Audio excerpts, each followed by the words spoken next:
오늘의 말씀은 전도서 9장 11절에서 18절까지입니다. 내가 다시 해 아래에서 보니 빠른 경주자들이라고 선착하는 것이 아니며 용사들이라고 전쟁에 승리하는 것이 아니며 지혜자들이라고 음식물을 얻는 것도 아니며 명철자들이라고 재물을 얻는 것도 아니며 지식인들이라고 은총을 입는 것이 아니니 이는 시기와 기회는 그들 모두에게 임함이니라. 분명히 사람은 자기의 시기도 알지 못하나니 물고기들이 재난의 그물에 걸리고 새들이 올무에 걸림같이 인생들도 재앙의 날이 그들에게 호련히 임하면 거기에 걸리느니라.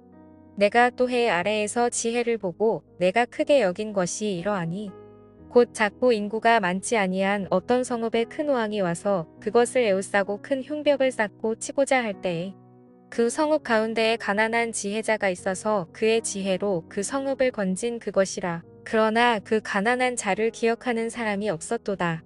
그러므로 내가 이르기를 지혜가 힘보다 나으나 가난한 자의 지혜가 멸시를 받고 그의 말들을 사람들이 듣지 아니한다 하였노라.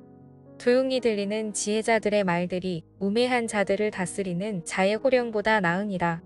지혜가 무기보다 나으니라. 그러나 죄인 한 사람이 많은 선을 무너지게 하느니라. 여러분, 오늘 말씀을 살펴보면 솔로몬이 모순되는 말을 하고 있는데요. 여러분, 11절 말씀을 보면 달리기 시합에 있어서 발이 빠른 자가 항상 1등하는 것이 아니다 라고 그렇게 말을 하고 있는 거예요. 그리고 싸움을 잘하는 용사들일지라도 전쟁에서 항상 승리하는 게 아니다 라고 말하고 있는 거죠. 또 지혜자라고 해서 많은 재물을 얻는 게 아니다 라고 덧붙여 말하고 있어요.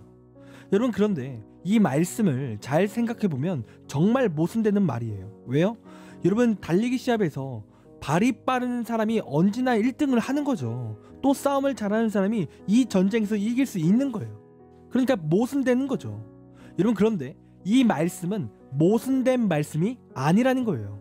왜요? 여러분, 아무리 발이 빠른 사람일지라도 무조건 1등하는 것이 아니기 때문에 그렇죠.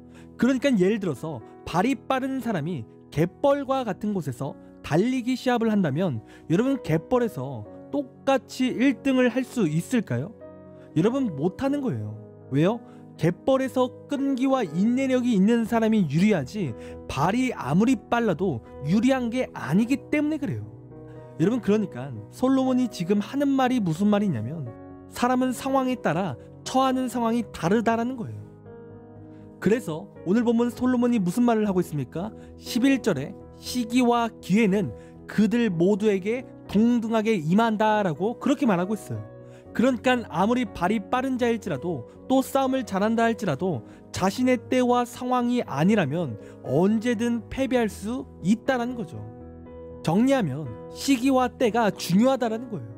여러분, 그래서 지혜로운 사람은 어떤 사람입니까? 자기의 시기와 자신의 판으로 상대를 데려오는 거죠. 여러분, 예를 들어서 300이라는 영화를 아십니까? 여러분, 이 영화가 실화를 바탕으로 만든 영화인데요. 여러분, 페르시아 대군이 그리스를 침공하게 되었어요. 그런데 그때 페르시아 군대는 대략 100만 명이 넘는 군인들이 있었다는 거예요. 그래서 이 페르시아 군대가 하늘로 활을 쏘면 하늘이 가려진다라는 이야기가 있는 거예요. 그러니까 이 페르시아의 군대는 어마어마한 규모이고 또 강력한 군대였습니다. 그런데 이 그리스 지역에 스파르타라는 나라가 있었는데 이 100만 명의 군대를 맞서서 싸울 수 있는 병사가 고작 300명밖에 없었다라는 거예요. 그런데 상식적으로 100만 명 대 300명이 싸우면 정말 삽시간에 전쟁이 끝날 것 같잖아요. 그런데 이 스파르타가 오랜 기간 그들을 막아내는 거예요. 300명의 숫자로 100만 명을 막아내는 거죠. 그리고 이 300명으로 전쟁에서 판도를 바꾸는 큰 영향을 끼친다는 거예요. 그러니까 스파르타가 지긴 져요. 그런데 그 300명으로 페르시아에 어마어마한 피해를 끼친다는 거죠. 여러분, 그렇다면 이 작은 숫자로 어떻게 100만 명이나 되는 군대에게 피해를 주고 또한 그들의 발목을 잡을 수 있었을까요? 여러분, 그 방법은 이 스파르타가 페르시아를 자신들의 판으로 끌고 왔기 때문에 그래요. 그러니까 이 스파르타와 페르시아가 전쟁을 치를 때 테르모필레라는 지역에서 싸움을 했는데, 이 지역이 어떤 지역이냐면 좁은 협곡인 거예요. 그리고 바로 옆에는 낭떠러지 강이 있어요. 그리고 그 지역은 동시에 3명밖에 못 지나가는 굉장히 좁은 지역이라는 거죠. 그러니까 적군이 100만 명이든 200만 명이든 그 지역에 가면 정예병 300명을 이길 수가 없는 거예요. 왜요? 그 지역이 좁기 때문에 숫자는 필요가 없는 거예요. 그런데 페르시아는 이 사실을 몰랐을까요? 여러분, 알았어요. 자신들이 스파르타가 진치고 있는 그 테르모필레의 지역을 가면 자신들의 피해가 클 것을 너무나도 잘 알고 있었던 거예요. 그런데 이 페르시아는 자신들이 강하다라는 교만함과 또 자신들의 병사들의 숫자가 많다라는 그러한 교만으로 스파르타가 준비한 판으로 들어가는 거예요. 그래서 이 페르시아는 그 교만 때문에 스파르타의 판으로 들어가서 수많은 군사가 죽게 되고 또 스파르타에게 발목을 잡히게 된 거죠. 여러분, 만약에 스파르타의 배신자가 없었다면 그 테르모필레 지역에서 이 스파르타가 완승을 거뒀을 거예요. 하지만 배신자 때문에 결국엔 졌습니다. 여러분, 하지만 강한 페르시아에게 엄청난 손해를 끼쳤다는 거예요. 여러분, 한 가지 더 이야기를 하자면, 여러분, 토끼와 거북이 이야기를 우리가 너무나도 잘 알 거예요. 여러분, 토끼와 거북이가 경주를 하는데 왜 거북이가 이깁니까? 분명 토끼가 발이 빨라요. 그런데 이 토끼가 왜 졌어요? 그 이유는 토끼가 교만해서 진 거예요. 여러분, 이렇듯 우리 세상에도 사람이 발이 빠르고 사람이 능력이 있어요.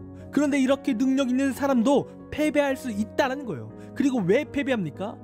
내가 지는 판에 들어가기 때문에 그래요. 발이 빠른 사람이 갯벌로 들어가는 거예요. 내가 이길 수 있는 판에서 안 싸우고 내가 불리한 판으로 들어간다는 거죠. 그리고 사람이 그렇게 불리한 판으로 들어가는 이유가 뭐예요? 내가 교만해서 그렇다는 거예요.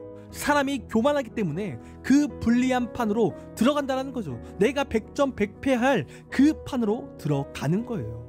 나는 발이 빠르고 나는 능력이 있으니까 나는 영원히 승리할 거야 라는 착각을 한다는 거죠. 그리고 이러한 착각은 교만이라는 거예요. 여러분, 그리고 이러한 착각은 우리의 죄의 속성과 똑같다라는 거죠. 여러분, 사람이 죄를 지을 때 대부분 그 죄가 죄인 줄 알아요. 하나님이 싫어하시는 걸 너무나도 잘 알죠. 여러분, 아담과 하와도요, 선악과를 따먹을 때 죄를 짓는 것임을 너무나도 잘 알았습니다.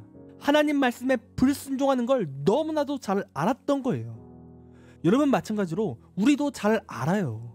저건 하나님께서 분명히 싫어하시는 죄인 걸 우리는 알아요. 그런데 우리가 어떻게 합니까? 그 죄의 판에 들어간다는 거예요.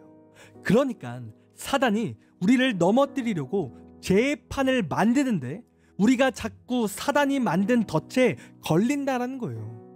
그리고 왜 우리가 사단의 판에 들어가고 왜 죄의 덫에 왜 걸립니까? 그 이유는 하나예요. 사람이 교만해서 그 판에 들어간다는 거죠. 여러분, 그러니까 사람이 제 앞에서 분명 그것이 죄인 걸 알아요. 그런데 어떠한 생각을 합니까? 한 번쯤이야 괜찮지 않을까? 또 이 정도는 죄가 아니야. 이러한 합리화를 한다라는 거예요. 한 번쯤은 괜찮아. 이러한 합리화를 한다라는 거죠. 여러분, 그런데 사실 이 한 번쯤이라는 게 굉장히 무서운 거예요. 왜요? 여러분, 모든 죄가요, 이 한 번에서 시작이 되는 거예요. 여러분, 특별히 중독성이 강한 성적인 죄, 또 마약과 같은 죄는요, 한 번이 문제라는 거예요. 그러니까 어느 다큐에서 말하기를 사람들이 마약에 빠지는 이유는 무엇이냐면 처음 마약을 접했을 때 그 짜릿함과 그 쾌감을 잊을 수 없기 때문이라는 거예요. 그러니까 여러분, 사람이 한 번 죄를 짓잖아요. 그 한 번만 죄를 짓고 다시는 그 죄를 안 짓는 게 너무나도 힘들다라는 거예요. 여러분, 이러한 마약뿐만이 아닙니다.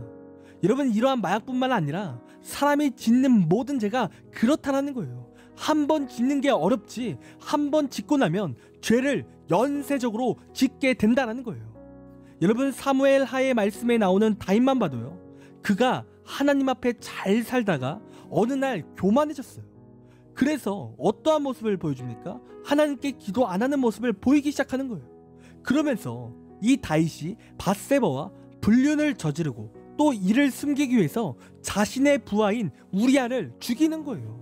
여러분, 다윗이 하나님 앞에 한 번 죄를 짓는 게 어려웠지 죄를 한 번 짓고 나니까 죄가 연쇄적으로 나타나기 시작했다는 거예요. 여러분, 이렇듯 사람이 죄를 한 번 짓는 게 어렵지 그 한 번의 죄는 굉장히 위험한 거예요. 죄를 연쇄적으로 불러오는 겁니다. 여러분, 그런데 사람이 어떠한 교만을 보인다고요? 내가 그 죄 앞에서 딱 한 번만 그 죄를 짓고 끊어야지 이렇게 쉽게 말을 한다는 거예요. 여러분, 이렇게 말하는 것은 교만이에요. 그리고 하나님 앞에서 죄 짓는 것은요, 횟수가 중요치 않아요. 여러분, 그냥 하나님 앞에 내가 범죄한 거예요. 여러분, 이렇듯 사람은 우리가 하나님과 멀어지게 하기 위해서 죄의 판으로 우리를 유혹합니다. 한 번만 딱 하고 끊을 수 있어, 이렇게 우리를 유혹한다는 거죠. 여러분, 그렇게 우리가 정말 하나님을 믿는 지혜자라면 우리가 어떻게 해야 됩니까? 이 유혹에서 이겨내야 되는 거죠.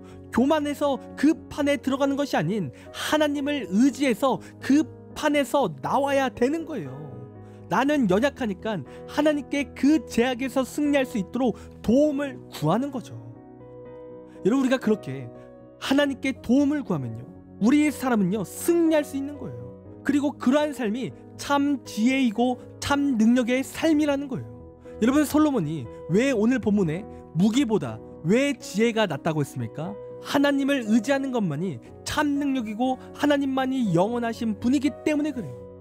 여러분, 세상에 빠른 발을 가졌다 할지라도 패배해요. 세상에 강한 군사력을 가졌다 할지라도 패배할 수 있는 거예요. 여러분, 그러나 하나님은 영원하시고 하나님은 영원한 승자이신 거예요. 여러분, 그러므로 이 시간 우리가 의지할 것은 오직 하나님 한 분뿐인 거예요. 우리가 그렇게 하나님을 겸손히 의지하여 사단이 유혹하는 이 죄판에서 우리가 승리해야 된다는 거예요. 여러분, 사람이요 죄 앞에서 내 힘을 과신하고 내 능력을 과신한 것은요 교만입니다. 그리고 우리가 이렇게 교만할 때 우리는 100점 100패 하게 되어 있다라는 겁니다. 여러분, 이 시간 우리는 지금까지 어떻게 살아오셨습니까? 여러분, 나는 사단이 짜놓은 제약의 판에 들어가 있으십니까? 또 한 번만이라는 교만을 통해 죄를 짓고 계십니까? 아니면 다른 교만으로 제약을 선택하고 있으십니까? 여러분, 이 시간 교만한 우리는 하나님 앞에 회개해야 될 줄 믿습니다. 또 이제는 한 번이라는 교만과 또 다른 교만에서 우리가 하나님을 의지함으로 승리해야 될 줄 믿습니다. 그리고 그렇게 우리가 하나님을 의지한다면 하나님께서 우리를 영원히 승리케 하시고 또한 우리의 삶 가운데 놀라운 은혜를 부어주실 것입니다. 여러분, 그런 이 시간 겸손히 하나님을 의지하는 우리가 되기를 간절히 원합니다. 기도하겠습니다. 하나님, 내 삶이 겸손히 하나님을 의지하기를 원합니다. 내가 교만하여 제약 가운데 빠지는 것이 아닌 하나님을 의지함으로 승리하고 하나님의 복을 받는 인생이 되기를 원합니다. 하나님, 우리와 함께하여 주셔서 언제나 우리가 하나님께 겸손히 하나님을 구하게 하시고 하나님의 복 가운데 살아갈 수 있는 우리가 될 수 있도록 인도하여 주시옵소서. 하나님, 오늘 하루도 우리를 지키시고 보호하여 주시옵소서. 감사합니다. 사랑이 많으신 예수님의 이름으로 기도드립니다. 아멘.